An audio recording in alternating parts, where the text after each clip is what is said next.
रघुपति राघव राजा राम, पतित पावन सीताराम। रघुपति राघव राजा राम, पतित पावन सीताराम। सीताराम जय सीताराम, भज प्यारे तू सीताराम। सीताराम जय सीताराम, भज प्यारे तू सीताराम। रघुपति राघव राजा राम, पतित पावन सीताराम।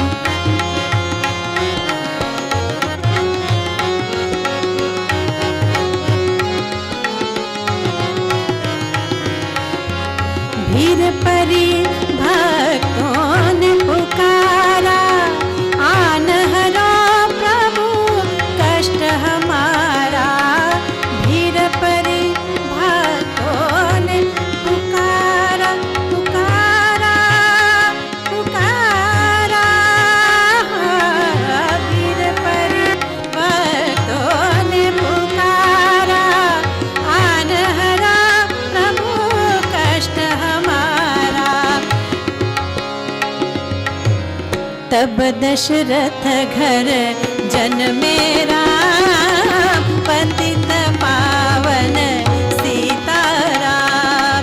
तब दशरथ घर जन मेरा, पतित पावन सीताराम।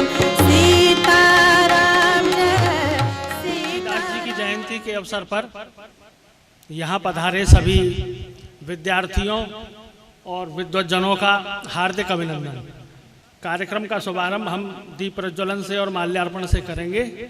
तो आज की कार्यक्रम की अध्यक्षता के लिए मैं हमारे मध्य विराजमान है राजस्थान ब्रजभाषा अकादमी के पूर्व अध्यक्ष डॉक्टर कृष्णचंद्र गोस्वामी जी। आपको यहाँ ऊपर आमंत्रित करूँगा डाइस पर। हमारे मध्य विराजमान हैं सुप्रसिद्ध भागवताचार्य और या यूँ कहें कि वृंदावन की निधि डॉक्टर मनोज मोहन शास्त्री जी। आप यहाँ ऊपर पधारें।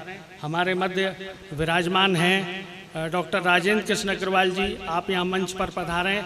और फतेहपुर से पधारे राजकीय महाविद्यालय फतेहपुर से पधारे डॉक्टर देवेंद्र शर्मा जी को मैं यहाँ आमंत्रित करना चाहूँगा। हमारे संस्थान के निदेशक महोदय यहाँ विराजमान हैं। मैं आपसे निवेदन करूँगा कि आप ऊपर मंच पर आएँ। मैं यहाँ उपस्थित सभी विद्वज्जनों से प्रार्थना करूंगा कि कार्यक्रम के शुभारंभ से पूर्व ठाकुर श्री हमारे यहाँ राम दरबार विद्यमान है, वो स्वामी तुलसीदास जी की छवि है। इनके चित्रपट पर माल्यार्पण और दीप प्रज्वलन कर हम कार्यक्रम का विधिवत शुभारंभ करेंगे।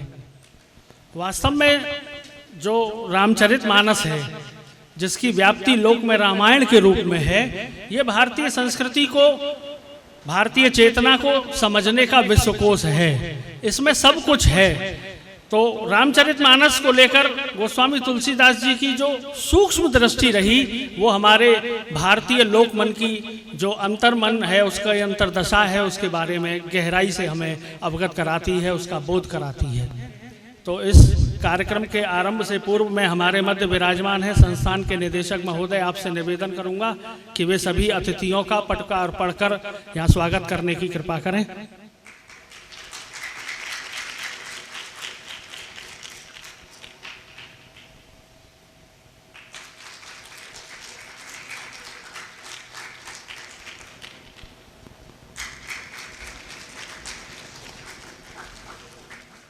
कार्यक्रम के आरंभ से पूर्व में हमारे मध्य विराजमान है वृंदावन के सुविख्यात कवि अशोक अज्ञ जी। आपको यहाँ आमंत्रित करूँगा और वे जो हमारा आज का विषय है गोस्वामी तुलसीदास जी द्वारा रचित रामचरितमानस, और रामचरितमानस पर भी वह केंद्रित है, रामचरितमानस का सांस्कृतिक वैविध्य। तो मैं समय की बद्धता के लिए ध्यान दिलाया है, तो मैं सीमित समय में ही 2-3 छंद आपको सुनाता हूँ बस।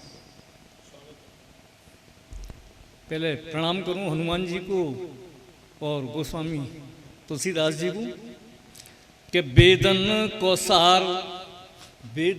को सार सतसार सब ग्रंथन को मंथन सो राम को चरित्र समझायो है।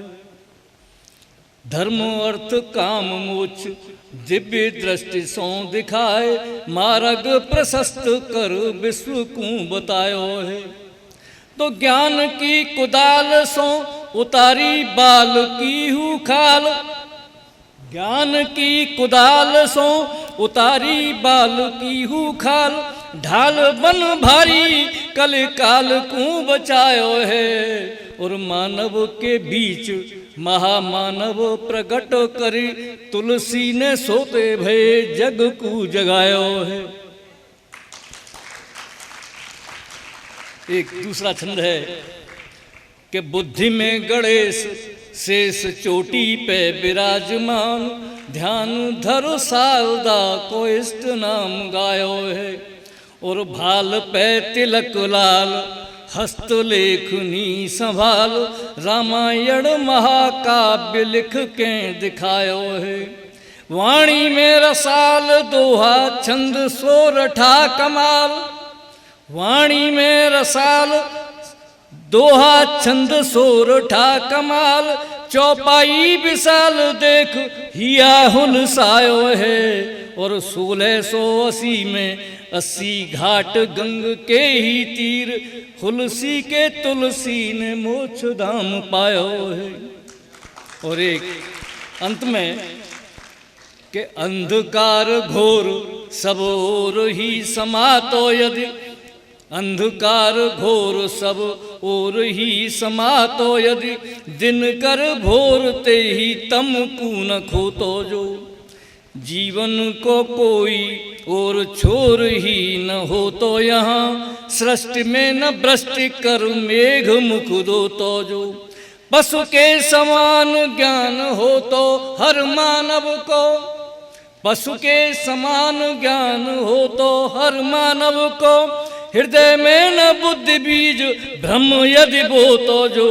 और मानव को नाम कौन दे तो यदि, विश्व में न संत तुलसीदास हो तो जो। तो मैं सबसे पहले हमारे मध्य सुप्रसिद्ध भागवताचार्य और राम कथा के बहुत अच्छे वक्ता डॉक्टर मनोज मोहन शास्त्री जी विराजमान हैं। मैं आपको यहाँ आमंत्रित करना चाहूँगा और वे इस विषय पर अपने विचार देकर हमें लाभान्वित करने की कृपा करें। रामेण विहता निशाचरचमु रामाय तस्मै नमः। रामान् नास्ति परायणं परतरं रामस्य दासोऽस्म्यहम्। रामे चित्तलय सदा भवतु मे भो राम मामुद्धर। श्री तुलसीदास जी महाराज की जय। सियापति रामचंद्र भगवान की। वृंदावन शोध संस्थान एवं अयोध्या शोध संस्थान की संयुक्त तत्वावधान में आयोजित गोस्वामी श्री तुलसीदास जी की जयंती के अवसर पर श्री रामचरितमानस को सांस्कृतिक वैशिष्ट। देखो, भागवत और रामायण या मंच पे विराजमान जितने भी पुरोधा हैं, हमारे आदरणीय द्विवेदी जी से जो निदेशक हैं या संस्थान के डॉक्टर अग्रवाल जी और डॉक्टर गोस्वामी जी से लेके उन्हीं की शिष्य परंपरा में समृद्ध स्वस्थ दिशा को देवे के तय कृत संकल्पित डॉक्टर देवेंद्र शर्मा जी तक और विराजमान सभागार में समस्त उपनिदेशक जी सहित गौड़ जी सहित समस्त विद्वत वृंद एवं छात्र एवं मातृशक्ति, ये बात समझ लें कि श्रीमद् रामचरितमानस या को जो सांस्कृतिक वैशिष्ट है,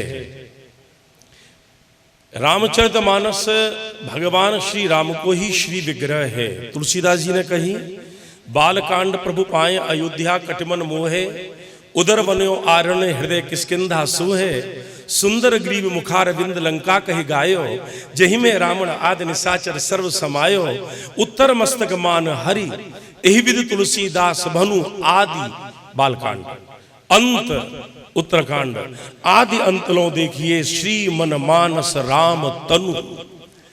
या को कहने को अभिप्राय यह है कि रामचरितमानस और श्री राम विग्रह इन दोनों में कोई अंतर नहीं है, और श्री राम हमारी संस्कृति के पर्याय हैं।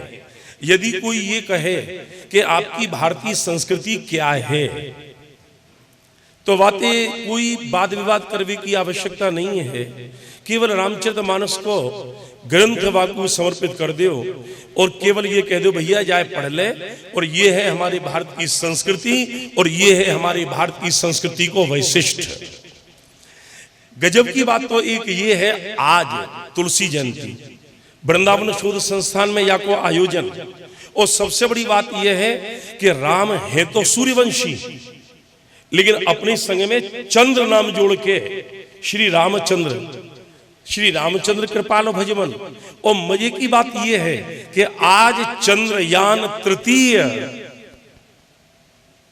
संध्या को 6:04 पे जब पदार्पण करेगो, तो हम तो तुलसीदास जी के चरणन में भी और श्री सीताराम जी के चरण में भी और आप सब लोगों की तरफ से हम तो यही प्रार्थना कर रहे हैं कि भारत के विक्रम को पराक्रम, जो लैंड करेगो विक्रम को पराक्रम पूरे विश्व में अपनी यश गाथा के संग में स्थापित होए, ये हमारी शुभकामना और प्रार्थना है। देखिए अब बात आ रही है वैशिष्ट की, बहुत जल्दी से, क्योंकि मऊए बहुत जल्दी है, कार्यक्रम है, वहां वो जानो है। हमारा जो देश है या की जो संस्कृति है वो ऋषि प्रधान और कृषि प्रधान है। सबसे महत्वपूर्ण बात यह है कि भारत की संस्कृति ऋषि प्रधान और कृषि प्रधान है, और रामचरितमानस यदि बढ़ो है तो ऋषि और कृषि को लेकर ही बढ़ो है। कैसे? जानकी जी को अवतार भयो जब जनक कृषक बने और उनने हल चलायो और सीत गढ़ो तो सीता भाई, तो ये कृषि प्रधान जानकी जी प्रकट भई। अब एक बार भूपत मनमाई वह गलान मोरे सुतनाई, अब वो पहुंचे गुरु जी के पास, तो उनने कही कृषि प्रधान उधर होएगो, ऋषि प्रधान इधर होएगो, और उनने करवायो यज्ञ, और यज्ञ की पहली आहुति डारू न पाए कि यज्ञ देव प्रकट है गए, और उनकी कृपाते राम जी को अवतार भयो। यानी एक तरफ ऋषि है तो एक तरफ कृषि है, एक तरफ ऋषि कृपाते राम तो कृषि कृपाते सीता, और दोनों को यदि जोड़ें हमारी भारतीय संस्कृति के बीच में ऋषि और कृषि के बीच में ही तो हमारे सीताराम विराजमान हैं। या तो और बड़ी उपलब्धि हमें क्या प्राप्त हुई। अब एक बात और समझ लें, बाकी बाद में अपनी मैं वाणी को विराम दूंगा। हम लोग वक्ता हैं, बोल लो तो हम जब चालू करें तो फिर चालू है ही जाएं, और अद्भुत बात तो ये है कि सामने हो माइक और कथा हो अमायिक की। वो अमायिक है और ये माइक है। यहां जितने भी बैठे हुए हैं, यानी मंचते लेके और पीछे तक जितने भी बैठे हुए हैं, वो राम की संस्कृति, रामचरितमानस की संस्कृति से अछूते नहीं है। मैं कोई धर्म की बात नहीं कर रहा हूं, मैं कोई जाति की बात नहीं कर रहा हूं। भारत में नहीं, पूरे विश्व में जितने भी लोग हैं, अब आप देखो तुलसीदास जी ने क्या बात करी, और संस्कृति को सबसे बड़ा नमूना ये जितने भी यहाँ पे डॉक्टर बैठे हुए हैं, निदेशक संघ तीनों ये और चौथे हम और निदेशक साहब, कमाल की बात देखो, तुलसीदास जी जब वृंदावन में आए तो उन्होंने एक बात कही कि तुलसी या ब्रजभूमि में कहा राम सो बेर, और राधा राधा राधे राधे रटते हैं आक ढाक अरुखेर। और अब मजे की बात, आज तुलसी जयंती हमारे आदरणीय गौड़ जी ने कही कि पटका पहनाएंगे निदेशक जी, और जितने इनको पटका पहनाया वो राधा नाम को ही है। अब आप कहोगे कि राम नाम को क्यों नहीं, बोले कि राम और श्याम में दोनों में कोई अंतर नहीं है। पहले दशरथपुर देखो, आज नंद घर देखो है। तुलसीदास जी ने कही कि जो राम नाम है, आप यहाँ को देखो जितने बैठे हो अपने नाम से गणित कर लियो, गणित बता के जा रहे हो। नाम चतुर्गुण, यहाँ पे जितने बैठे हुए हैं, मान लियो हम अज्ञ जी को ले लें क्योंकि मंगलाचरण वही करके चुके हैं। अज्ञ जी, अब अशोक लियो तो 3 दीपक जी भी अपने नाम जोड़ लेंगे, 3 नाम अक्षर। अब गणित आप करते चलियो, नाम चतुर्गुण, जो अंक है नाम के उनको चौगुनो करो, 312 बोलते चलिए, बस मस्ती जब ही आएगी। नाम चतुर्गुण, नाम को चौगुनो कियो, नाम चतुर्गुण पंचयुत, 5 जोड़ो, 12 और 5 17, हाँ ऐसे बोलो। नाम चतुर्गुण पंचयुत दुगुणीकृत, दुगुनो कर दो, 34, 17 दूनी 34, नाम चतुर्गुण पंचयुत दुगुणीकृत बसुलेख, बसु के में 8 थे, 8 बसु भाई, भाग दो 8 को, कितने बच्चे? तुलसीदास जी कह रहे हैं जी 2 नाए बच्चे, एक बच्चो रा, एक बच्चो मां, दोनों मिलाए के भाई राम नाम, और जब तक राम नहीं है तब तक कोई को काम नहीं है। मैं कई जगह गयो, देश में और विदेश में, डॉक्टर साहब मुझे ये पूछी बात में एक चर्चा बहुत तीव्र चल रही कि राम सेतु है या नहीं। मैंने पत्रकार बंधु से कही कि भैया मैं तुमसे पूछूंगा क्या, बोले राम सेतु है या नहीं।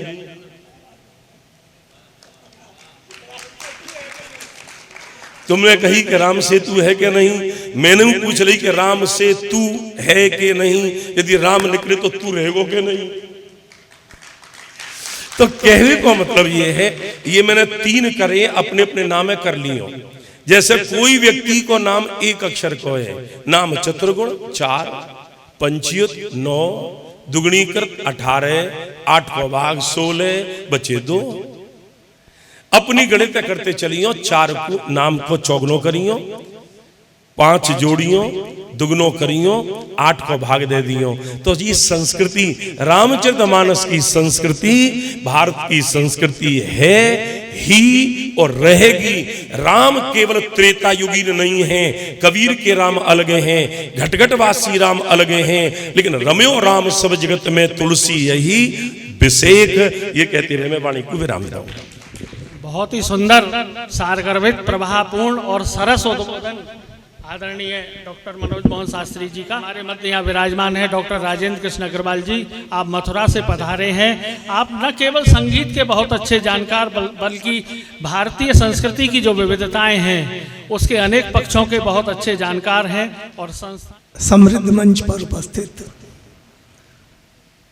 श्रद्धेय अध्यक्ष महोदय डॉक्टर कृष्णचंद्र गोस्वामी जी, संस्थान के निदेशक महोदय डॉक्टर राजीव द्विवेदी जी,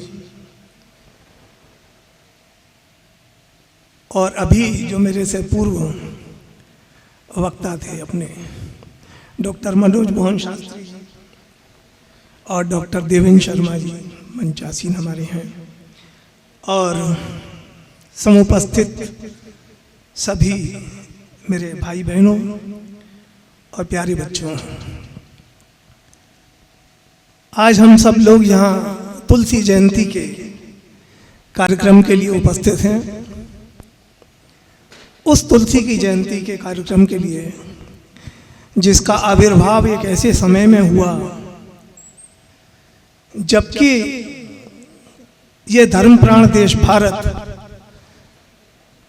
और यहाँ के निवासी सगुण ब्रह्म की उपासना और आराधना करने में अपने आप को असमर्थ से महसूस कर चुके थे और निर्गुण ब्रह्म की उपासना ही मात्र अवशेष रह चुकी थी तथा निर्गुण ब्रह्मवादी महात्माओं के शुष्क ज्ञानोपदेश मानव समाज को भ्रमित करने में लगे हुए थे। प्रश्न बहुत थे लेकिन उत्तर किसी के भी पास नहीं था। ऐसी विषम और विकराल परिस्थितियों में महात्मा तुलसीदास का आविर्भाव हुआ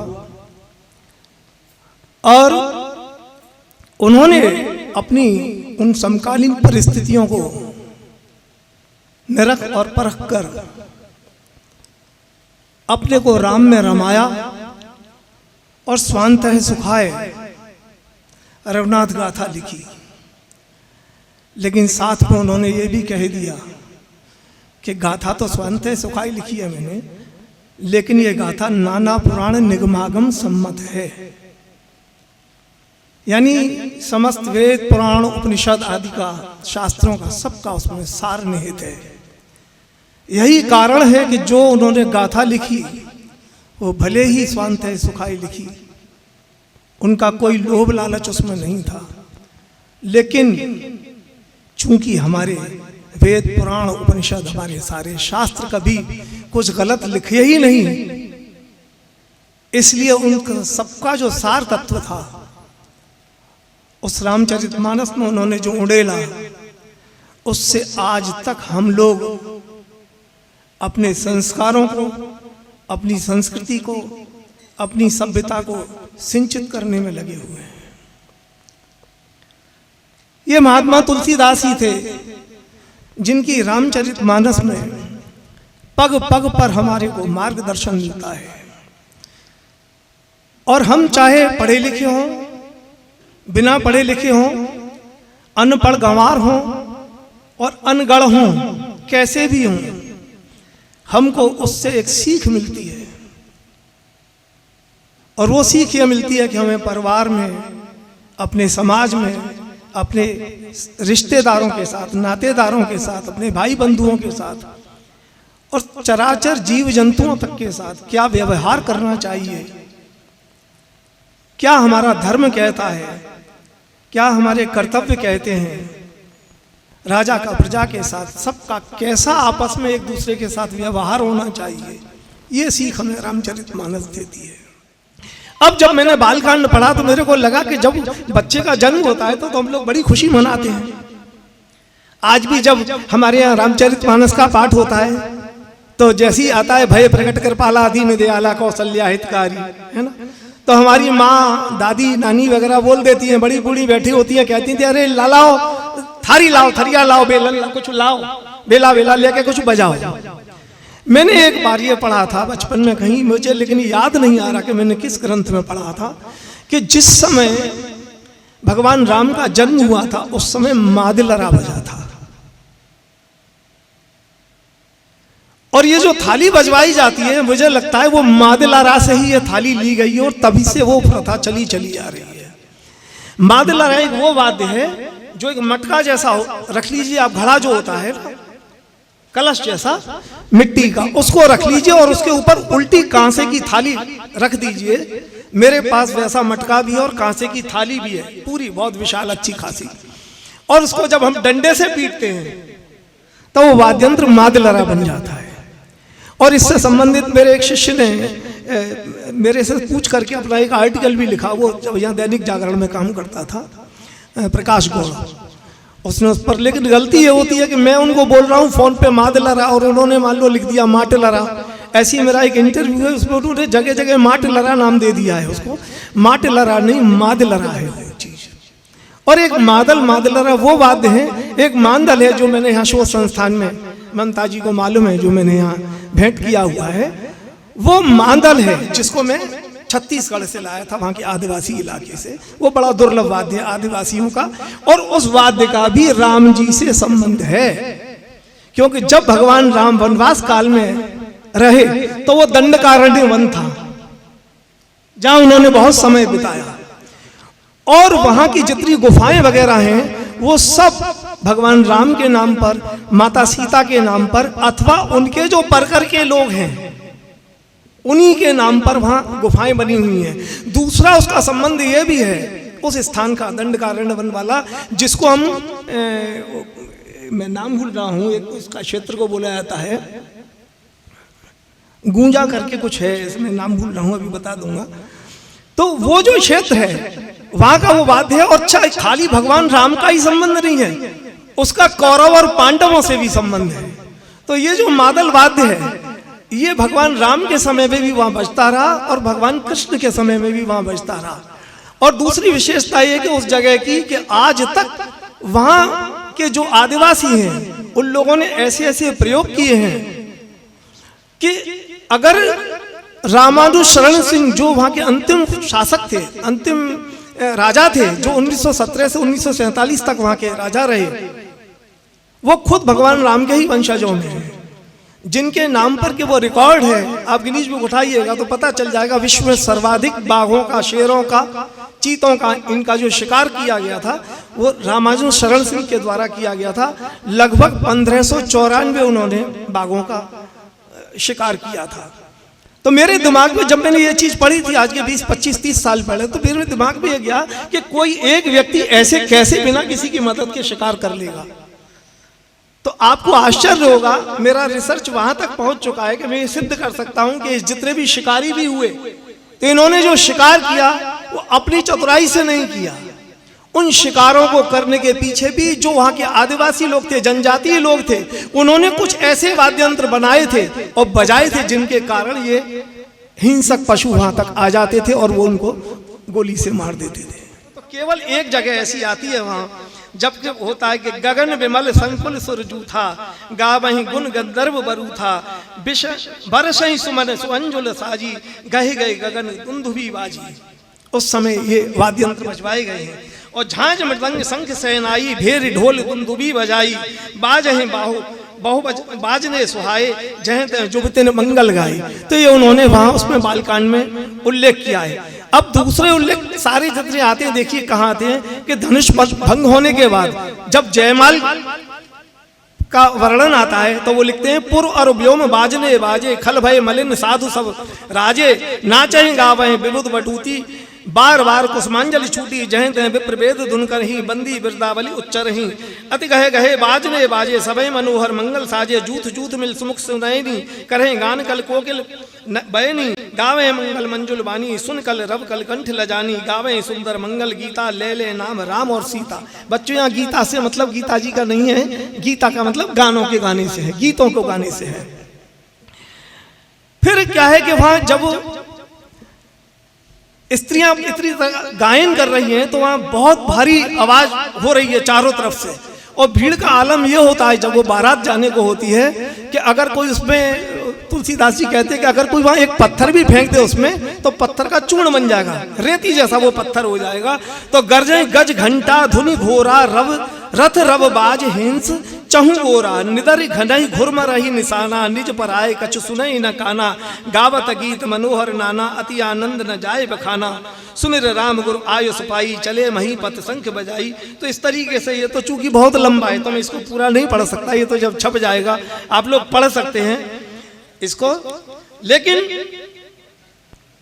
जब बारात को लेने के लिए जनवा से पहुंचा जाता है तब भी देखिए कितने साज बजते हैं कि संख निशान पनब बहु बाजे, मंगल कलश सगुन शुभ साजे, सुभग सुहासन गावहीं गीता, करें वेद धुन विप्र पुनीता, पंच शबद धुनि मंगल नाना। अब एक जगह शब्द आता है पंच शबद, मैं इसको जरूर बताना चाहूंगा ये पंच शबद क्या है। दरअसल पंच शबद का मतलब है जब 5 वाद्य एक साथ बजते हैं, जिसमें तंत्री वाद्य भी है, जिसमें घन वाद्य भी है, जिसमें अवनद्ध वाद्य भी है, जिसको हम लोग इंग्लिश में परकशन इंस्ट्रूमेंट बोलते हैं। हमारे यहाँ सिंह साहब बैठे हुए हैं, म्यूजियम में एक मूर्ति है जिसमें पंचवाद्य हैं। भगवान बुद्ध का जब स्नान हो रहा है तो हम लोग कभी जाते हैं तो चर्चा भी करते हैं उसके ऊपर। तो जिस समय बुद्ध ने अपना जन्म लिया उस समय ये पंचतूर्य बजे, इनको पंचतूर्य भी बोलते हैं। तो पंच वाद्य का मतलब, पंच शब्द का मतलब पंचवाद्य, ये पंच। अच्छा, पंच शब्द का अर्थ दूसरा भी है। शब्द के अंतर्गत वो वेद की ध्वनियां हैं जो 5 हैं। मैं उस पर विशेष रूप से नहीं बोलूंगा क्योंकि यहाँ और विद्वान बैठे हुए हैं, मेरा बोलना छोटे मुंह बड़ी बात होगी। तो इस प्रकार हम इसमें देखते हैं कि गोस्वामी तुलसीदास जी ने बाल कांड में ही दुंदुभी, झांझ, मृदंग, शंख, शहनाई, भेरी, ढोल, घंट। अब यहाँ घंट अलग वाद्य है और घंट अलग है। घंट माने घंटा और घंट माने घंटियां, छोटी जो घंटियां होती हैं। निशान, पड़व, झांझ बिरव। एक झांझ बिरव एक अलग तरीके का वाद्य जो कि विशिष्ट किस्म की आवाज करता है, वो साधारण झांझ से अलग होता है। जैसे कि हमारे यहाँ मंजीरा होता है, लेकिन मंजीरे में एक विशिष्ट किस्म का मंजीरा होता है जिसको हम ताल कहते हैं, जो इस तरहकार होता है और कांसे का बना हुआ होता है और यहाँ शायद अब मिलता भी नहीं, जिसका मथुरा में लोग प्रयोग करते हैं। चतुर्वेदी समाज के लोग, जब चतुर्वेदी लोग अपनी होली के टाइम पर वो निकालते हैं, चौपाई निकालते हैं, तो उस समय वो उसको बजाते हैं। उसको हम लोग बोलते हैं ताल। और ताल का मतलब ताल देने से भी होता है और ताल एक वाद्य का भी नाम है। तो इस तरीके के बहुत सारी ये शब्द हैं, सांगीतिक शब्द हैं। और इसके बाद क्या है कि पंचवाद्य वादन का उल्लेख करने से तो वो नहीं, चूंकि जो हमारी सनातन संस्कृति का प्रमुख एक वाद्य है। और साथ ही बारात के लिए देखिए उन्होंने पाइक शब्द का प्रयोग किया है। बच्चे पाई का मतलब पटेबाजी जो होती है, हमारे आज भी राम बारात निकलती है तो पटेबाजी करते हुए निकलते हैं। विदूषक शब्द आया है जिसको हम मस्खरा बोल सकते हैं, है ना, मस्खरा।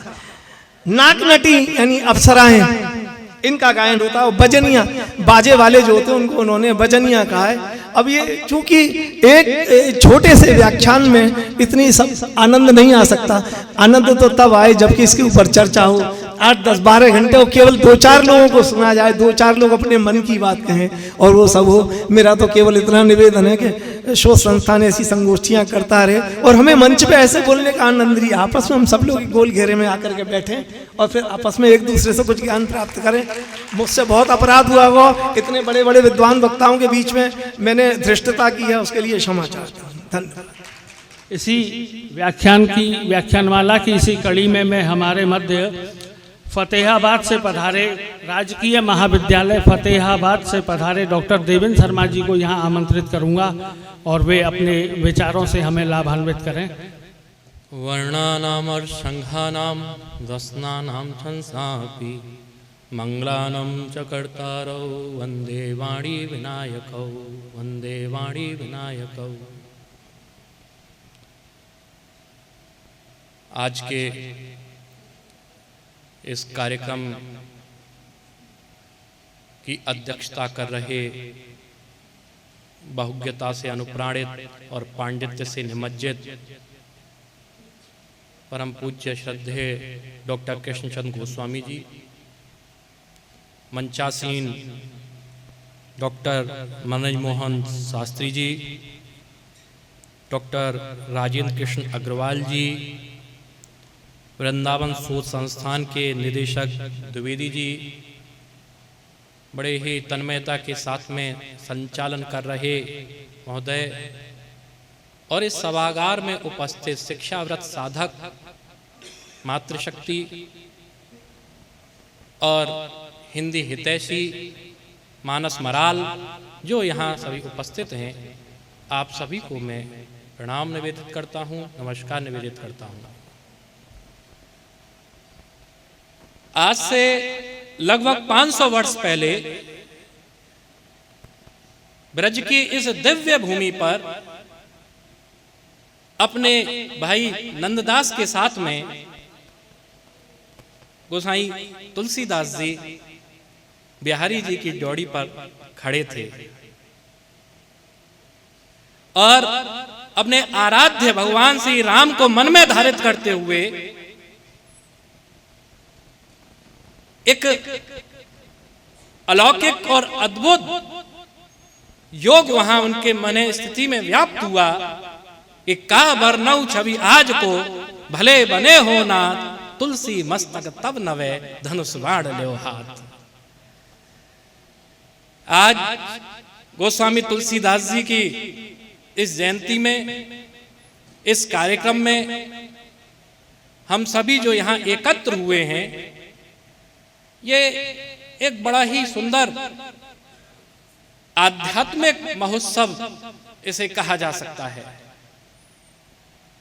मेरे पूर्व के वक्ताओं ने जिस विद्वता के साथ में अपनी बात को रखा और डॉक्टर राजेंद्र कृष्ण अग्रवाल जी ने जिस प्रकार से संगीत को मानस से जोड़ते हुए, तुलसी से जोड़ते हुए बहुत ही अच्छी शोधपरक जानकारियां हमको दी, उससे मैं इनके प्रति कृतज्ञ हूं।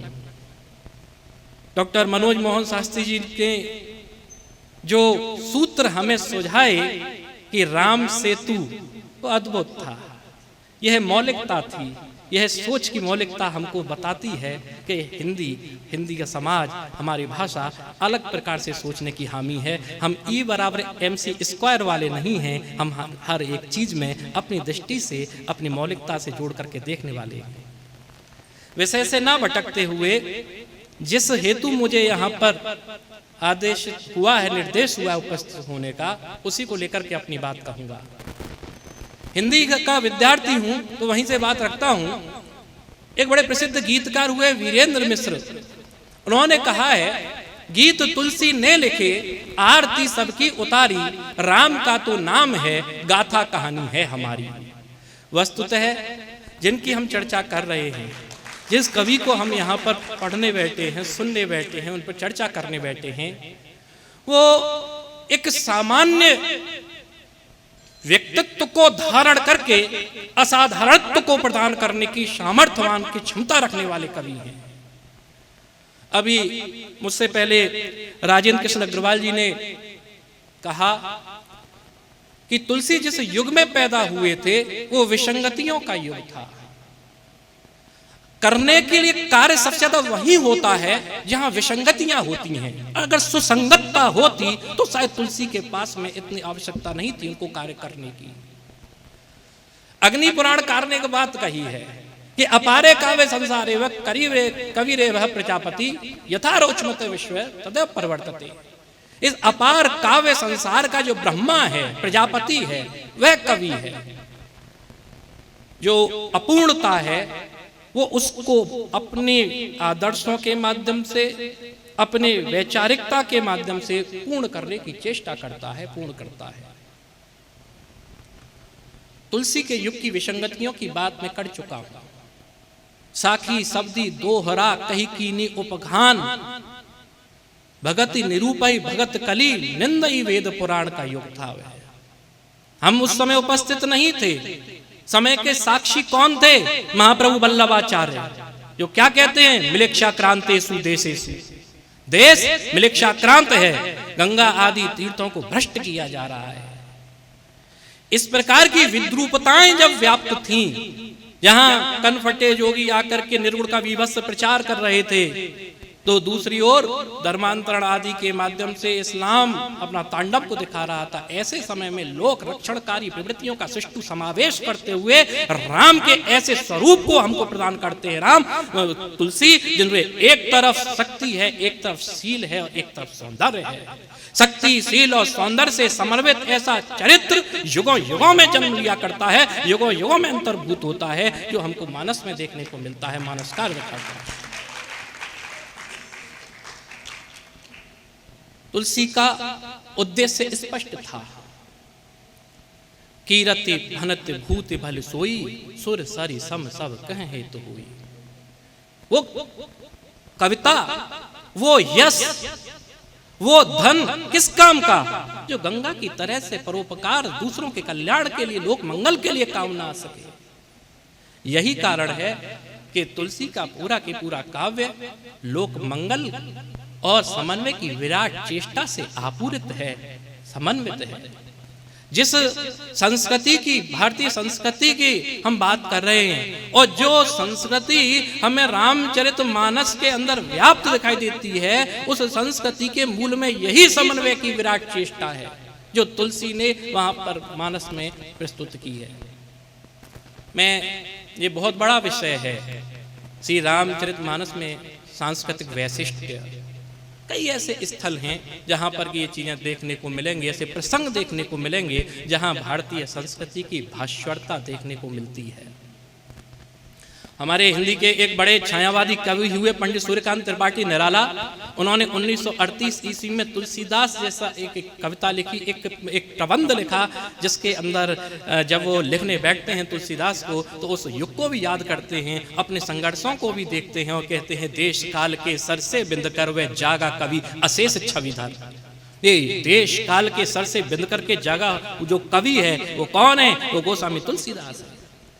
इसीलिए चूंकि सांस्कृतिक औदात्य तुलसी के काव्य की बड़ी विशेषता है, इसको लेकर के निराला रेखांकित करते हुए लिखते हैं, भारत के नभ के प्रभा पूर्य शीतल छाय सांस्कृतिक सूर्य। वो स्वामी तुलसीदास भारत के आकाश के कौन है? सांस्कृतिक सूर्य हैं। तो मैं मानस से 2-3 प्रसंगों को लेकर के भारतीय संस्कृति की भास्वरता को वहां जो व्यंजित हुई है उसको अब आपके सम्मुख प्रस्तुत करना चाहूंगा। एक, हमारा जो भारतीय समाज है उसकी मूल धारणा है संयुक्त परिवार। आज हम जिस युग में जी रहे हैं, जिन पाश्चात्य गवाक्षों से होकर के जो बयार बह रही है, उसके चलते जो 1 BHK फ्लैट कल्चर हमारे घर में प्रवेश करती जा रही है, उसके सापेक्ष तुलसी बाबा के द्वारा दिया गया जो संयुक्त परिवार की अवधारणा थी, जो संयुक्त परिवार का इकाई को प्रस्तुत किया था, वह हम सभी के लिए अनुकरणीय है।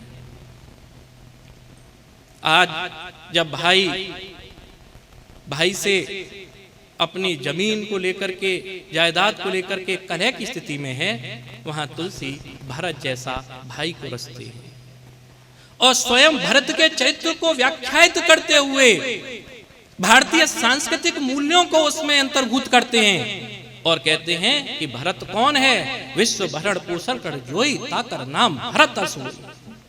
जो अपने, जिसके अंदर इतनी सामर्थ्य है कि अपनी क्या चले, पूरे विश्व का भरण पोषण करे, वो भरत है। आज जबकि पश्चिम में कहा जा रहा है कि जो कमाएगा वो खिलाएगा, वहीं भारत कहता है कि कमाने वाला खिलाएगा। यही कारण है कि वहां पर युद्ध जन्म लेता है, यहां पर बुद्ध जन्म लेता है, वहां पर चिंता होती है, यहां पर चिंतन होता है। यदि इन अंतरों को समझते हुए, भारतीय संस्कृति को आत्मसात करते हुए हम देखेंगे तो समझ में आता है कि तुलसी अपने युग को किस प्रकार से बिंबित करते हुए और भारतीय संस्कृति की भास्वरता को यहाँ पर प्रकट कर रहे हैं। चित्रकूट में जो सभा हुई है उसका बड़ा भारी महत्व है। भाय भक्ति से भरे हुए भरत नंगे पांव चले जा रहे हैं। किसको मनाने के लिए? किसको वापस बुलाने के लिए? राम को बुलाने के लिए। जब वो सुनते हैं लोगों से कि आपके भैया भाभी यहाँ पर रात्रि में विश्राम किए थे, तो उन स्थलों को देख करके बड़ी करुणा उनके नेत्रों से टपकने लगती है और वह जो राहगीर है, वह जो व्यक्ति है जिससे सूचना प्राप्त होती है, उससे जानकारी प्राप्त हुई है कि यहाँ पर रुके थे, उसके प्रति एक आत्मीयता विकसित होती है। इस सभा में बड़े बड़े विद्वान पधारे हैं, स्वयं जनक जी पधारे हैं। दो बातें यहाँ पे इस सभा की मैं आपके सामने प्रस्तुत करना चाहूँगा, बताना चाहूँगा कि क्यों रामचरितमानस को सांस्कृतिक जीवन मूल्यों का कोश कहा जाता है। एक, जब जनक जी सीता जी से मिलते हैं, जब जनक जी जानकी जी से मिलते हैं, तो बड़े प्रसन्न होकर के आशीर्वाद देते हैं, पुत्री, हे पुत्री, तुमने दोनों की दोनों कुलों को धन्य कर दिया। दूसरा प्रसंग वह है कि जब से कौशल्या आदि माताएं आई हैं, तब से जानकी जी उनकी सेवा में निरत हैं। अब कौशल्या आदि माताओं को ठहराने की जो व्यवस्था हुई है, वहां तो राजसी ठाट हैं, कौसे वस्त्र हैं। इतने में रात्रि हो जाती है और सीता जी के दिमाग में एक ही बात चल रही है कि अगर मैं रात्रि को यहाँ पर रुकती हूँ तो मुझे तो इस राजसी व्यवस्था को, शाही व्यवस्था को स्वीकार करना पड़ेगा, जबकि मेरे पति भगवान श्री राम वहां पर साधु वेश में और पृथ्वी पर सो रहे हैं। अब कैसे कहें अपनी माताओं से, कैसे कहें सासू माओं से कि मुझे यहाँ से जाना है? क्यों? क्योंकि पति की यह स्थिति है, मैं यहाँ पर कौशे वचनों को दिव्य वस्त्र अलंकृता से युक्त होकर के रहूं। सकुच कहे संकोच कर रही हैं सीता जी, कह नहीं पा रही हैं कि मुझे यहाँ पर रात में रुकना अच्छा नहीं लगता, मैं यहाँ रुक नहीं पाऊंगी क्योंकि यहाँ पर मेरी मर्यादा भंग होती है। एक दूसरा प्रसंग और जिसकी मैं चर्चा करना चाहूंगा वह है अयोध्या कांड का। हिंदी साहित्य के सबसे बड़े आलोचक हुए आचार्य रामचंद्र शुक्ल। आचार्य रामचंद्र शुक्ल ग्रंथावली का संपादन किया है ओम प्रकाश सिंह ने। आदरणीय लोग सब बैठे हुए हैं, सभी जानते हैं। ओम प्रकाश सिंह का एक कहना, एक कथन है कि आचार्य रामचंद्र शुक्ल ता उम्र दो काम करते रहे। पूरी जिंदगी भर आचार्य रामचंद्र शुक्ल ने दो काम किए। एक, राम वनगमन का चित्र बनाते रहे और दूसरे कविता क्या है निबंध को लिखते रहे। ऐसा क्या है, वो कविता क्या है को पढ़ने पे ज्ञात होगा आपको, और राम वनगमन में क्या है वो मैं उनमें से एक प्रसंग को लेकर के आपके सामने अपनी बात को कहना चाहूंगा। अब गोस्वामी तुलसीदास जी घोर मर्यादावादी कवि हैं। उनको समाज के सम्मुख आदर्श की स्थापना करनी है, क्योंकि समय तो इस प्रकार का है कि वहां पर कोई आदर्श ही नहीं है, आदर्श की शून्यता है। अलख की हवा गर्म है, किसी की पत्नी मरी नहीं कि चट से साधु हो गया। ये मैं नहीं कह रहा हूं, आचार्य हजारी प्रसाद द्विवेदी कह रहे हैं उसी को कोट करते हुए। अब राम वन गमन के समय में एक प्रसंग ऐसा आता है कि ग्राम वनिताओं के आकर्षण का केंद्र ये तीनों की तीनों बने हुए, राम, लक्ष्मण भैया और जानकी जी। यद्यपि साधु वेश में हैं, अपने उन राजसी वस्त्रों को त्याग चुके हैं, लेकिन उस छवि की अनुपमता कहां जाएगी, वो सौंदर्य, वो दिव्यता, वो तेज कहां जाएगा जो उनको साधारण में भी असाधारण बना रहा है। ऐसा नहीं है कि तीनों की तीनों केवल महिलाओं को ही दिखाई दे रहे हों, तीनों की तीनों केवल महिलाओं के ही कौतूहल के केंद्र बने हुए हों, पुरुषों के भी कौतूहल के केंद्र बने हुए हैं। लेकिन स्त्री की बनिस्पत पुरुष का जो स्वभाव होता है वो तटस्थ बने रहने का होता है।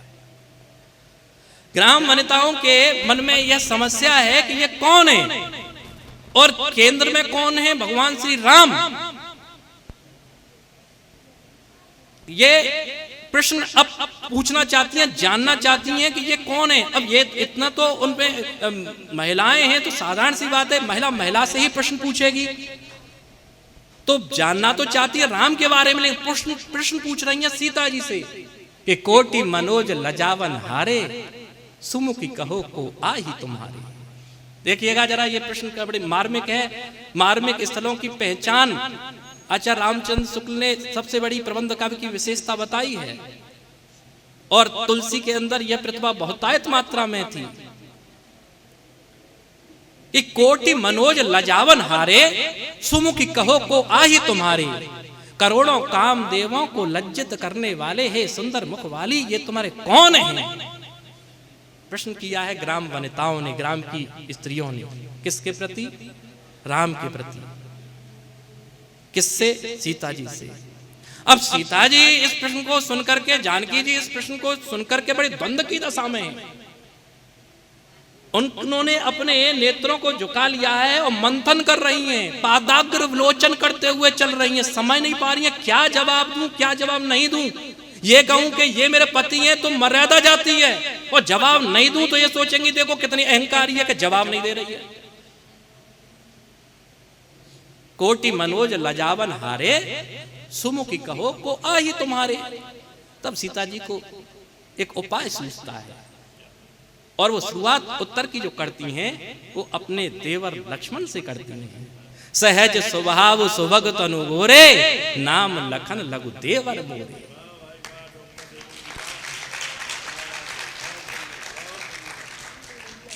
सहज स्वभाव सुभग तनु गोरे, नाम लखन लघु देवर मोरे, बहुरी बदन विदु आंचल ढाकी। यहाँ पे देखिएगा संस्कृति किस प्रकार से निर्तन्य कर रही है, किस प्रकार से संस्कृति का एक उत्साह देखने को मिलता है। भारतीय संस्कृति की भाष्वरता, जीवन मूल्यों का समृद्ध कोष यहाँ पे एकत्रित हो जाता है। सीता जी ने अपने साड़ी के पल्लू को यहाँ सिर को ढका है। बहुरी बदन विदु आंचल ढाकी, पियतन चितहु भौंकरी बाकी, खंजन मंजु तिरछे नैननी, निज पति कयो सिय सैननी। सैनों में ही संकेत कर दिया कि ये जो हैं ये मेरे वो हैं। संकेत कर दिया कि ये जो यहाँ बैठे हुए हैं ये मेरे वो हैं। अब इससे आगे कहने की जरूरत ही नहीं थी, सामने तक बात पहुंच चुकी है। जो साधारण होना था वो साधारण भी हो चुका है, और जो कहना चाहती थी वो भी कह चुके। ये सब तुलसी के पात्र हैं, तुलसी करवा रहे हैं, उनके मूल में उन्हीं की चेतना बैठी हुई है। तो भारतीय संस्कृति की समग्रता, भारतीय संस्कृति की भाष्वरता, विशिष्टता तुलसी के साहित्य में निहित है। ग्रियर्सन का नाम आप लोगों ने सुना होगा। जॉर्ज अब्राहम ग्रियर्सन आयरलैंड के रहने वाले थे। भारतीय भाषाओं का सबसे पहले सर्वेक्षण कार्य उन्होंने लिंग्विस्टिक सर्वे ऑफ इंडिया शीर्षक से किया था। ग्रियर्सन ने एक बात कही है जब वो अवधी भाषा का परिचय दे रहे अपनी भाषा सर्वेक्षण में, कि आज से कई वर्षों पूर्व मुझे एक पादरी मिला था। उस वृद्ध पादरी ने मुझसे कहा कि यदि तुम उत्तर भारत की समग्र जनता और वहां की संस्कृति और वहां के समाज को जानना चाहते हो तो गोस्वामी तुलसीदास के एक एक ग्रंथ को पढ़ना होगा। उससे बढ़िया परिचायक आपको नहीं मिलेगा। यह तुलसी का काव्य है। आज हमारा जो उत्तर भारत है यह रामचरितमानस के द्वारा बनाया गया है, सर्जित किया गया है। अधिक समय ना लेते हुए यहां पर मुझे बुलाने के लिए संस्थान का बहुत बहुत आभार। मुझे धैर्य से सुनने के लिए सामने बैठे हुए बच्चों का बहुत बहुत आभार, जो शायद थोड़ी बोरिंग फील कर रहे होंगे, लेकिन बच्चों आपको इन चीजों को समझना होगा। चाहिए नहीं कह रहा हूं मैं कह रहा हूं आपको इन चीजों को समझना होगा। उसको समझने का कारण यही है कि भारत के संस्कृति के प्रति जो उस समय खतरा उत्पन्न हुआ था, आज भी वह खतरा हमारे सम्मुख उपस्थित हुआ है। उस खतरे को भांपते हुए, उसको समझते हुए आप लोगों को आगे आना पड़ेगा कि आप कर्णधार हो। आगे आके चल करके आपको ही देश को संभालना है, भविष्य आपको।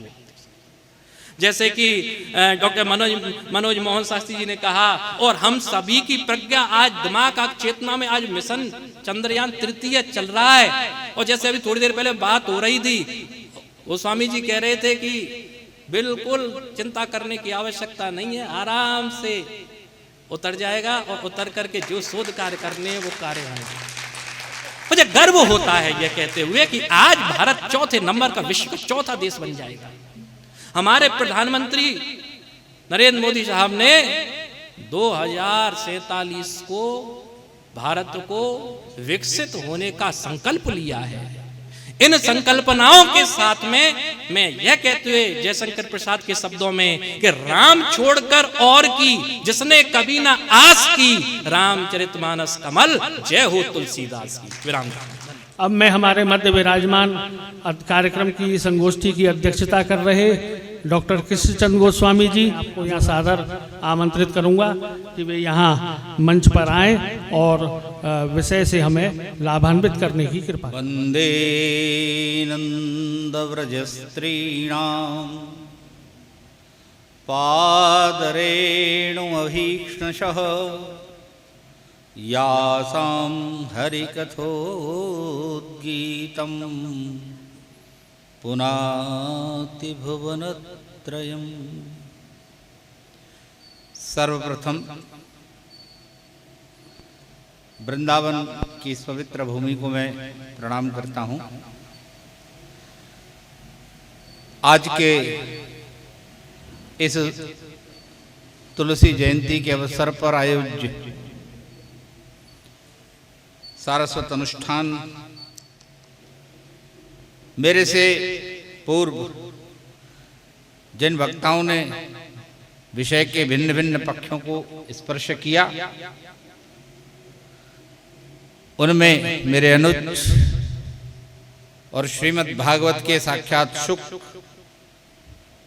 आचार्य श्री मनोज मोहन जी शास्त्री, जिन्होंने कृषि और ऋषि भारतीय शब्द संस्कृति के इन दो शब्दों को एक साथ जोड़ करके जैसे तुलसी के हार्द को पकड़ लिया। हमें याद आएगा कि जब राम वन को चलते हैं, भरत वन को चलते हैं, तो प्रकृति उसके साथ अनुकूल होकर के क्रियाशील होती है। जेहि जेहि पंथ राम बन जाहि, तह तह मेघ कराहे पर छाई।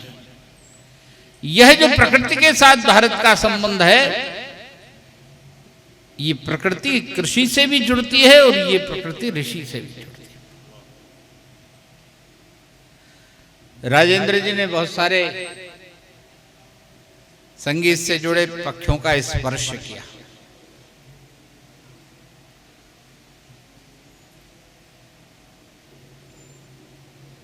बहुत सारी कई बार क्या होता है कि हम जब किसी विषय को उठाते हैं तो उसमें बहुत सारे व्यक्तिगत संबंध व्यक्तिगत बातों का भी उल्लेख करते हैं।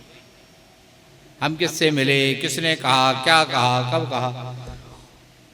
मेरे को लगता है कि इनसे समय बचा करके मूल विषय को कुछ और अधिक वो विस्तार से दे सकते थे, क्योंकि उन्होंने जो मदल के बारे में जानकारी दी वो एकदम नई जानकारी। हम बचपन से राधाष्टमी की जब चाव होती है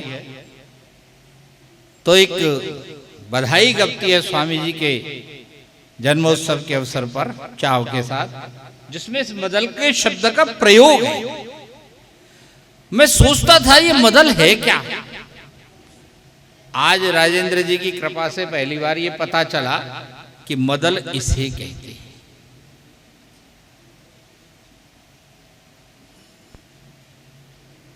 प्रिय देवेंद्र जी ने तो बहुत सारी बातें छुई और रामचरितमानस के अनेक मार्मिक अंशों का स्पर्श किया। वो साहित्य के अध्यापक हैं और साहित्यकार की सबसे बड़ी विशेषता यही होती है कि उसे अपने विषय के मार्मिक अंशों की पहचान होनी चाहिए।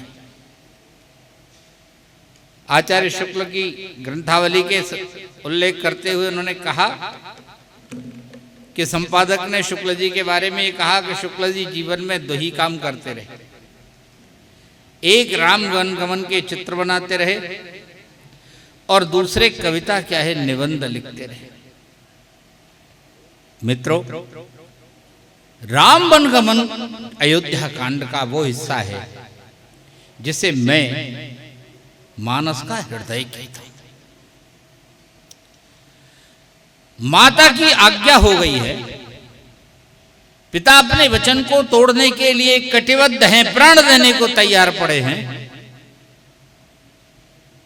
और पुत्र उस वचन की रक्षा के लिए कुछ भी कर गुजरने के लिए तैयार है।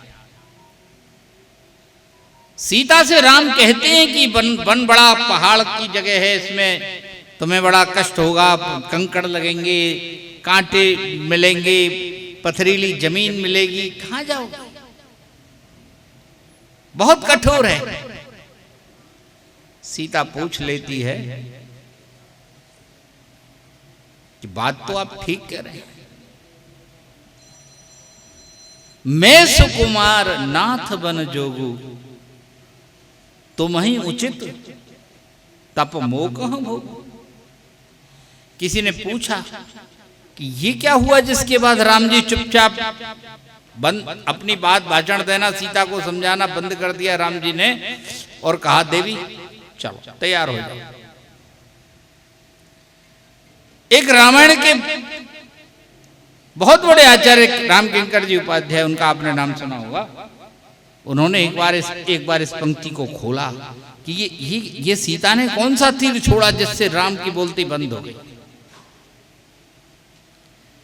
उन्होंने कहा सीता ने कि हाँ बात ठीक है, आप वन को जाइए, पिता की आज्ञा है और मैं तो सुकुमार, आपने बताई थी। जैसे ही जनक नंदिनी ने ये बात कही कि मैं सुकुमार नाथ बन जोगू, तुम ही उचित तप मोह भोगू, इसमें जो व्यंग था उसका कोई उत्तर राम के पास नहीं था।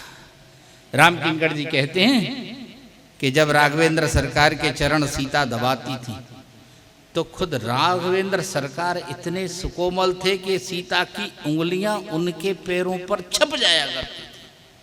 ये रहस्य कोई अगर जानता था तो सिर्फ सीता जानती थी, और जो सीता ने उस रहस्य की तरफ उंगलियां की तो हर आदमी की एक कमजोर नस होती है और पत्नियां तो बहुत चतुर होती हैं, जानती हैं कहां से किधर से दबाना है, नहीं तो आदमी उनके नियंत्रण में न। राम ने तुरंत कहा चलो देवी, बस बस बहुत हो गई, चलो। लक्ष्मण को पता लगा तो मां ने कह दिया जहां अवध तहां राम ने वास, अयोध्या वही है जहां राम है तुम्हार, जो सिय राम संग बन जाई, अवध तुम्हार काज कुछ। ये अयोध्या कांड का राम वन गमन। और दूसरा कविता क्या है? वो कविता क्या है को जिन आप लोगों में से जिन लोगों ने पढ़ा होगा, जो कोर्स में पढ़ते हैं ज़्यादातर लोग, शुक्ल जी का ये निबंध पढ़ने वाला जिसके बारे में ये कहा जा रहा है कि शुक्ल जी सारी जिंदगी कविताएं क्या लिखते रहे, उसके कम से कम 2-3 फॉर्मेट तो सामने हैं ही जो शुक्ल जी ने सुधार करके लिखी। कोई भी बड़ी रचना एक बार में पूरी नहीं होती है। रचनाकार पूरे जीवन उसे गुनता है, पूरे जीवन उसे बुनता है, पूरे जीवन उससे साक्षात्कार करता है, पूरे जीवन उसके साथ जीता है, तभी बड़ी रचना खड़ी होती है। राम तुलसी आचार्य शुक्ल का वो जो कविता क्या है, निबंध है, उसकी अंतिम पंक्ति क्या है मालूम? संसार में जब से मनुष्य जाति ने जन्म लिया है, तब से कविता उसके साथ लगी चली आ रही है, और जब तक मनुष्यता की आवश्यकता रहेगी तब तक कविता उसके साथ लगी चलती रहेगी। और अंतिम वाक्य है, पशुओं को इसकी आवश्यकता नहीं। ये आचार्य शुक्ल के कविता क्या है, निबंध का पारायण भर नहीं है, ये उस पूरी भारतीय संस्कृति का सार है। ये भारतवर्ष कवि विश्वासी देश है। हमारा निर्णय न्यायाधीशों ने नहीं किया, हमारी आचार संहिताएं न्यायाधीशों ने नहीं बनाई, राजाओं ने नहीं बनाई, महाराजाओं ने नहीं बनाई, सम्राटों ने नहीं बनाई। हमारे चित्त का निर्माण जिसने किया उसका नाम है कवि। श्रीमद् भागवत का गोपी गीत याद करिए। गोपियां कहती हैं, तब कथामृतम तप्त जीवनम। कोई मेरी जैसी जिज्ञासु गोपी खड़ी थी, उसने कहा क्यों, तेरे को कहां से पता लग गया ये मंत्र कि कृष्ण की कथा रूपी अमृत जो है तप्त जीवनों को, उनके ताप को हर लेता है।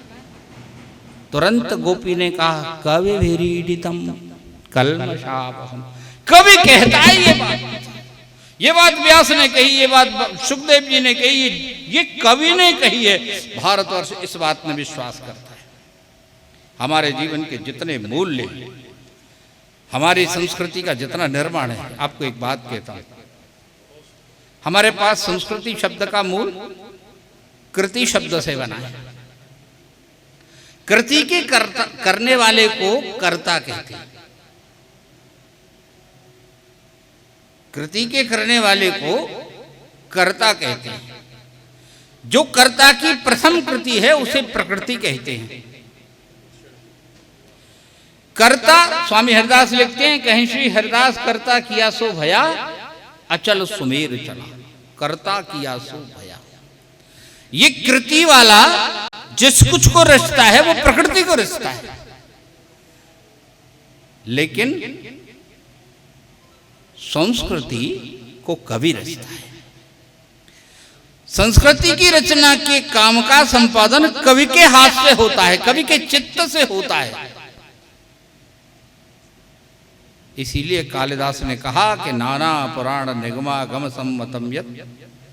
तुलसीदास ने कहा कि नाना पुराण निगमागम सम्मतम यत् रामायणम क्वचिदम क्वचिदन रामायणम निगदितम क्वचिदन्यतोपि। ये पूरी सूची कवियों की सूची है, सम्राटों के उपदेशों की सूची नहीं है। ये संस्कृति के निर्माताओं की सूची है। तुलसी खुद क्या करता है? मध्यकाल का सबसे बड़ा कवि तुलसी है, बिना किसी झंझट के। हम सब लोग भक्ति मार्ग के लोग हैं और मध्यकाल के साथ हमारा आनुवंशिक संबंध है। मैं स्वामी हरिदास जी की वंश परंपरा में आता हूँ, कोई वल्लभाचार्य जी की उपासना परंपरा में आता होगा, कोई किसी अन्य के इधरवंशी महाराज की परंपरा में साधना कर रहा होगा। हम किसी न किसी के अनुवंशिक है और उस कारण से एक अलग प्रकार का भाव हमें अपने श्रद्धेय पुरुष के प्रति रहता है, रहे। लेकिन जिसे कवि कहते हैं उसमें तुलसी से बड़ा कोई नहीं। आप पूछेंगे कैसे नहीं है? व्यास ने श्रीमद् भागवत में कहा कि श्रवणम कीर्तनम विष्णु स्मरणम पाद सेवनम अर्चनम वंदनम दास्य सक्षमात्म निवेदनम। श्रवणम कीर्तनम अर्चनम वंदनम दास, नवदा भक्ति के ये जो प्रकार हैं, व्यास ने जिस भक्ति का वर्णन किया है वो उसका आलंबन कौन है? नारायण है, विष्णु है, भगवत स्वरूप उसका आलंबन है। परंतु जब तुलसी के हाथ में वो नवदा भक्ति पड़ती है तो नवदा भक्ति खाली नाम भर की नवदा भक्ति रह जाती है। तुलसी उसके आलंबन को बदल देती है। तुलसी की भक्ति राम की भक्ति नहीं है। नवदा भक्ति के प्रसंग में आप कहेंगे आप कैसी विचित्र बात कर रहे हैं, तुलसी अगर राम का भक्त नहीं है तो किसका भक्त है? मैं आपको बताता हूं। तुलसी ने जब शबरी के सामने राम से कहलवाया कि आप जरा नवदा भक्ति बताता हूं तुझे, तू सुन ले, तो उन्होंने कहा प्रथम भगति संतन कर संगा,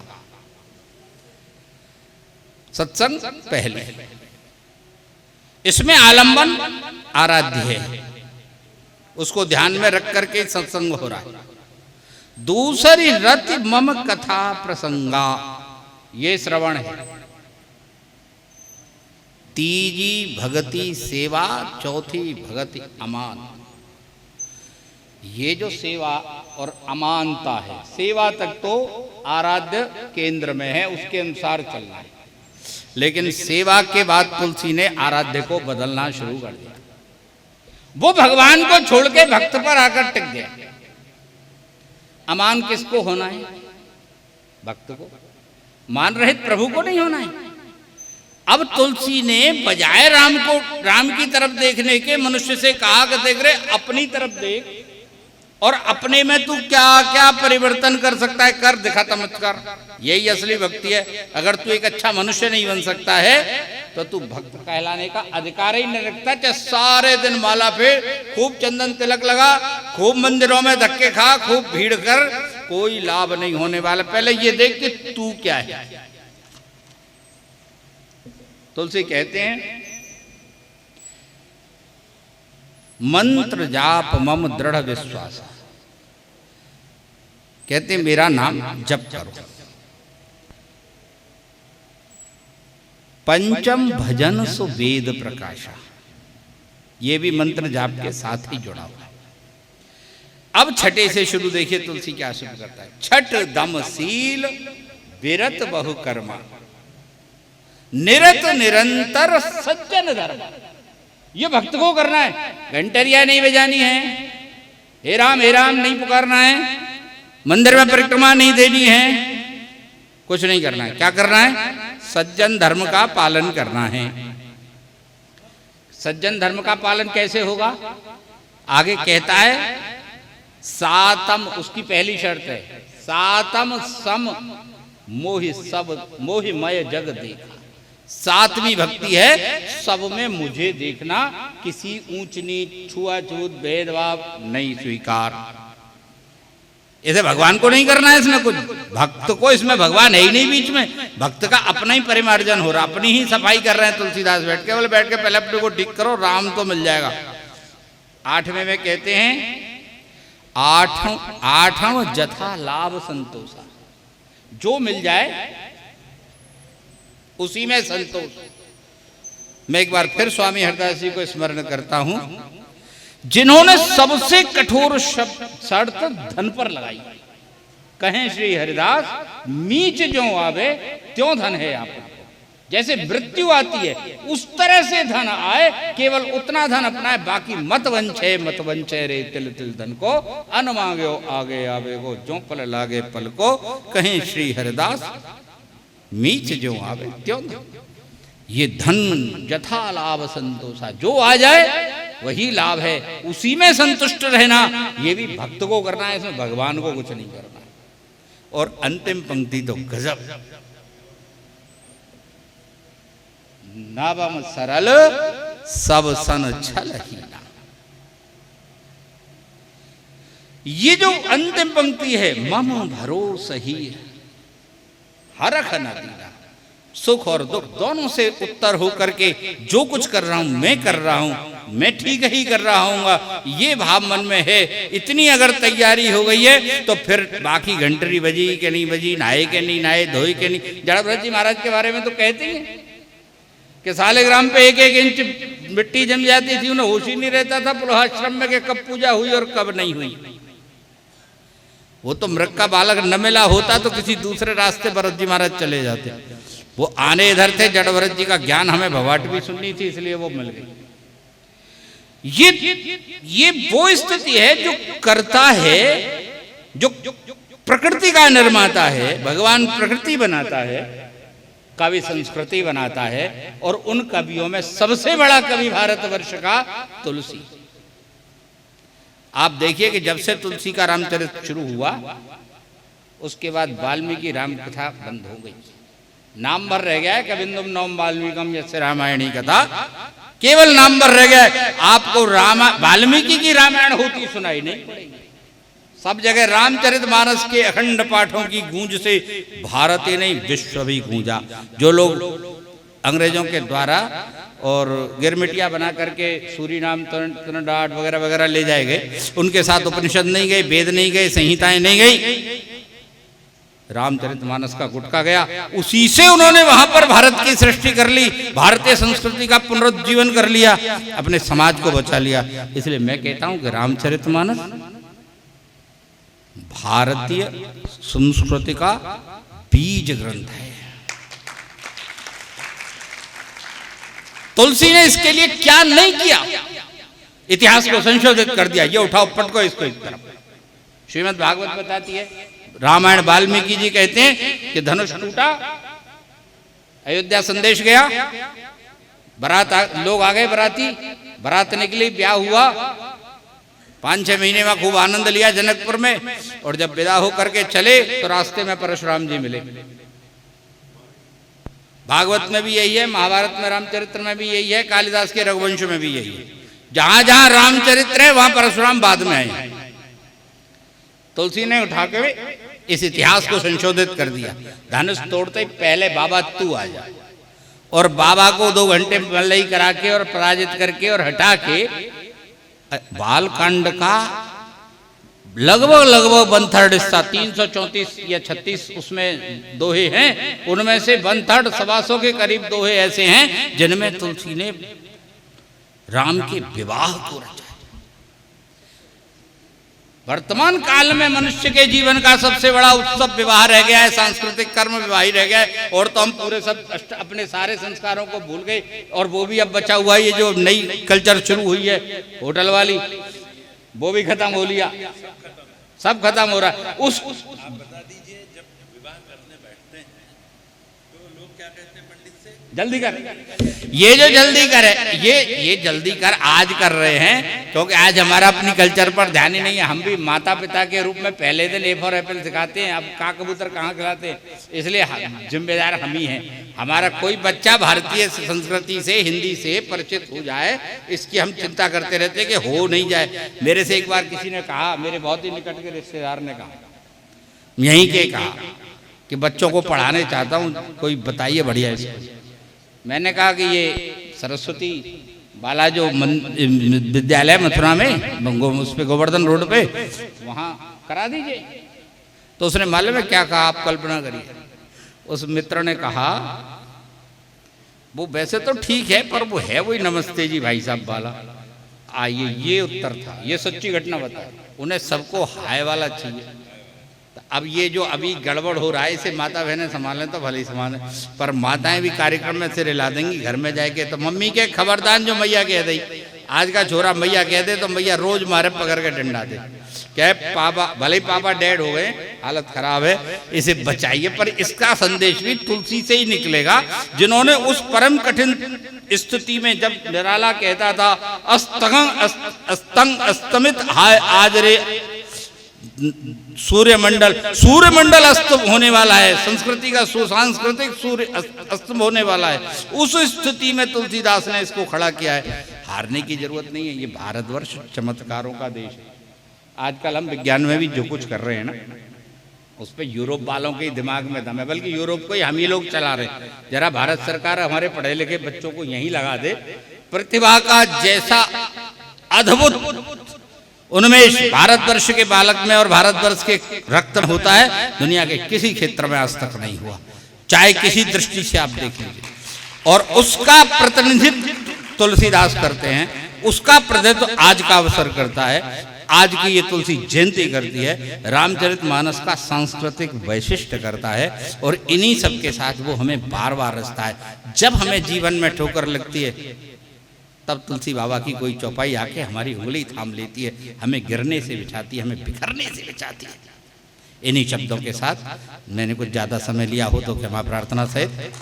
बड़ी सहजता के साथ हमारे आदरणीय महाराज जी ने रामचरितमानस के सांस्कृतिक वैशिष्ट्य को यहाँ समझाया, और जो सहजता के साथ आपने इन बातों को रखा, पता ही नहीं चला कि समय कैसे गुजर गया।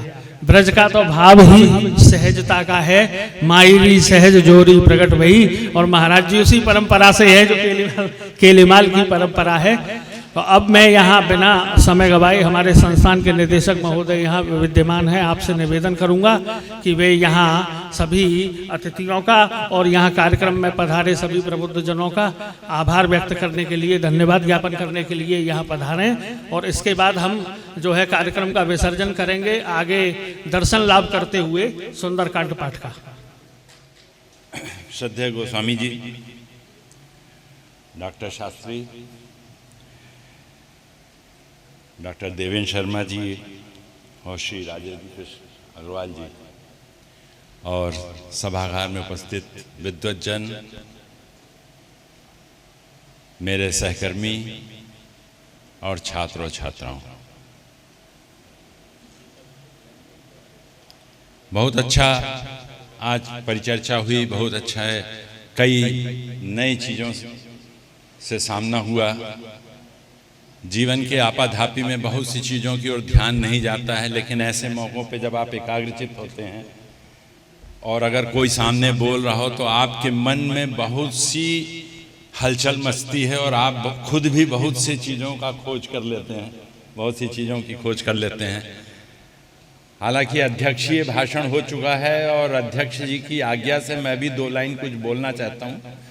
मुझे सबसे कठिन काम दिया गया है आभार व्यक्त करना। ये आभार व्यक्त करना भी एक कला है जो सबको नहीं आती, और प्रायः देखा जाता है कुछ लोग नाराज हो जाते हैं। मुझे तो अब मेरे प्रति तो आभारी ने व्यक्त किया, मेरा तो नाम ही नहीं लिया, मैं आइंदा से नहीं जाऊंगा। लेकिन जब मैं गोस्वामी तुलसीदास जी को पढ़ता हूं, जब कभी भी, मैं वैसे तो पुरातत्वविद हूँ और संग्रहालयविद हूँ, लेकिन मेरा जो पारिवारिक परिवेश है वो साहित्य का है। मेरे पिताजी 7 भाषाओं के ज्ञाता थे और गुजराती और हिंदी में उन्होंने बहुत रचनाएं की और गुजरात के लिटरेचर को बहुत ट्रांसलेट किया बिफोर इंडिपेंडेंस। तो थोड़े से संस्कार मेरे पूरे नहीं आए, लेकिन थोड़े से संस्कार आए। और जब कभी भी मैं जहाँ से आता हूँ, मेरा सौभाग्य है कि मैं आज यहाँ का निदेशक हूँ और इस पुण्य भूमि पे मैं कार्य कर रहा हूँ। ये 2 संस्कृतियों का मिलन है। मैं अवध से आता हूँ, मेरी ननिहाल अयोध्या है और मैं अवध क्षेत्र का मूलतः निवासी हूँ। वहाँ से आया हूँ और ब्रजभूमि में मुझे सेवा का मौका मिल रहा है, कार्य करने का मौका मिल रहा है, ये मेरा सौभाग्य है। मेरा मानना ये है, मैं विद्वज्जनों के बराबर तो नहीं हूँ, लेकिन कभी कभी कोशिश करता हूँ, बाल प्रवृत्ति ऐसी है उछलने की। तो जब मैं देखता हूँ कि अगर विश्व को 2 ग्रंथ पढ़वा दिए जाएं, 2 ग्रंथ पढ़वा दिया जाए, एक रामचरितमानस और एक भगवद गीता, तो सारी समस्याएं यूक्रेन से लेकर जो पड़ोसी देश है त्राहिमाम कह रहा है, वहां तक की समस्याएं हल हो जाएं और ये न्यूक्लियर देश हम हैं और न्यूक्लियर, ये सब खत्म हो जाएगा। सिर्फ ये 2 ग्रंथ हमको विश्व गुरु बनाते हैं और ये सिद्ध करते हैं कि हम विश्व गुरु थे, हैं और रहेंगे। आप देख लीजिए, बड़े बड़े विद्वानों ने स्वीकार किया कि उन्होंने भगवत गीता से ज्ञान प्राप्त किया। बाकी मेरे टॉपिक का काफी विषय शर्मा जी ले गए, प्रोफेसर शर्मा, रिश्तों पर। रामचरितमानस जब मेरे पिताजी पाठ करते थे तो पता नहीं उनकी आवाज जोर से पाठ करते थे और रोते, मतलब वो विलाप करने लगते थे। तो मैं जब छोटा था तो मैं सोचता था ये रोते क्यों हैं, अरे बंद कर दें अगर थक गए हैं, रोए जा रहे हैं इसको पढ़ के। तो मैं अपनी माँ से कहता था क्यों रोते हैं ये, मैंने बेटा जब बड़े होगे तो समझ जाओगे। आप अगर गहराई से रामचरितमानस का पाठ करने लगे तो विश्व में जितने संबंध होते हैं, रिश्ते, उन सब की व्याख्या उसमें है। और ना सिर्फ व्याख्या है, आदर्श व्याख्या है। आदर्श रिश्ते क्या हैं ये भी बताया गया। अब जैसे संयुक्त परिवार का शर्मा जी ने कहा, लेकिन उस संयुक्त परिवार में भी मैं आपको बता दूं विमाता के प्रति हमारा व्यवहार कैसा होना चाहिए। राम ने कभी भी कहीं पे भी किसी भी ग्रंथ में आप देखिए आपको उदाहरण नहीं मिलेगा कि उन्होंने उनको विमाता माना। और जब लौटे तो सबसे पहले उन्हीं से मिले, अपनी मां से सबसे बाद में मिले जी। तो सारे रिश्ते देखिए, पिता पुत्र, मनुष्य का अपने गुरु के साथ संबंध, सब सारे रिश्तों को कैसे संभाल के रखा है। माता के साथ पुत्र का, पति के साथ पत्नी का, ज्येष्ठ भ्राता का अनुज के साथ, स्वामी का दास के साथ, शत्रु का शत्रु के साथ। और सबसे जो बारीक बात है जिसको पूरी दुनिया मानती है, आप ध्यान दीजिएगा, आपके जो दौतिक नियम हैं, अंतरराष्ट्रीय संबंध हैं, उसमें जो आज एक स्केल है कि इसको हम मानेंगे, इसके नीचे नहीं जाना है, उसमें सबसे बड़ी चीज ये है कि किसी दूसरे देश, शत्रु देश के दूत पर कोई हानि नहीं पहुंचाई जाती।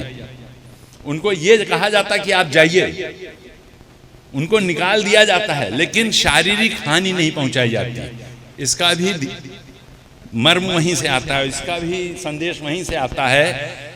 जब हनुमान जी पहुंच गए रावण के दरबार में और उन्होंने कर दिया, अशोक वाटिका उजाड़ दी, सब कह दिया, और उन्होंने ये भी कह दिया कि मैं अपने स्वामी का संदेश पहुंचाने आया था, इसलिए ये सब किया, क्योंकि यहां तक आने का कोई और रास्ता नहीं था मेरे पास, दरबार तक आने का।